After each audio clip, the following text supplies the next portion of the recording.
Je voudrais aujourd'hui attirer votre attention sur l'œuvre de l'historien John O'Malley. C'est un jésuite américain qui enchaîne à Washington et qui nous a fourni en français aux éditions Lessius 3 ouvrages remarquables. Le premier, l'événement Vatican II. Je me demande tout simplement si ce n'est pas le meilleur livre actuellement disponible en français sur le Concile Vatican II. Pour 3 raisons. D'abord, il raconte très bien tout ce qui s'est passé, surtout en éclairant les débats et les enjeux. Deuxièmement, il n'y a pas les bons réformateurs et les méchants conservateurs. Il respecte toutes les positions et surtout il les fait comprendre. Troisièmement, il resitue le Concile dans l'histoire de l'Église, en particulier dans un chapitre remarquable qui s'appelle « Un long 19e siècle ». Il raconte tout ce qui s'est passé, toute la mentalité catholique du 19e siècle et tout ce qui a préparé et appelé le Concile. Vraiment un travail remarquable. Ensuite, le Concile de Trente, ce qui s'est vraiment passé. Alors, je vous le dis tout de suite, ça n'est pas un passe-temps d'érudit, c'est vraiment très actuel.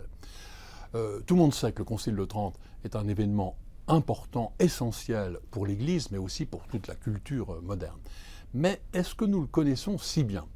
Et donc, John O'Malley nous raconte ce qui s'est passé avec beaucoup de détails très enlevés sur la difficulté à réunir le concile, la difficulté de choisir une ville, les querelles incessantes entre l'empereur et le roi de France et avec le pape, etc.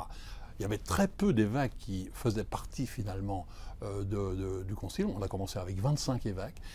Mais à travers des difficultés innombrables, il y a eu un très très beau travail de fait. Et surtout, on comprend qu'on a finalement beaucoup d'idées fausses sur Trente. On pense que c'est un concile dogmatique, pour ne pas dire fermé.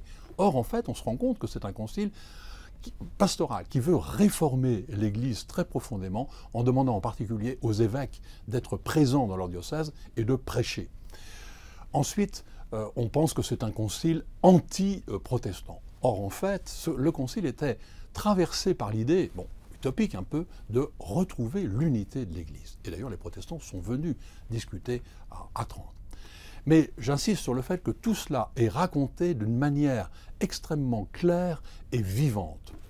Je termine par un livre plus petit, mais non moins remarquable, Une histoire des jésuites, d'Ignace de Loyola à nos jours.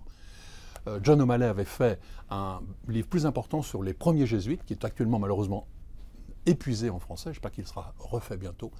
Et à partir de 4 dates fondamentales de l'histoire de la compagnie, il nous fournit en fait une clé de compréhension de ce que sont vraiment les jésuites. Voilà. Si cette œuvre mérite votre attention, c'est bien sûr à cause du talent exceptionnel de cet homme qui sait éclairer les questions les plus difficiles et qui raconte toujours avec beaucoup de vie et de passion, mais vous verrez, à chaque fois avec un très profond sens de l'Église.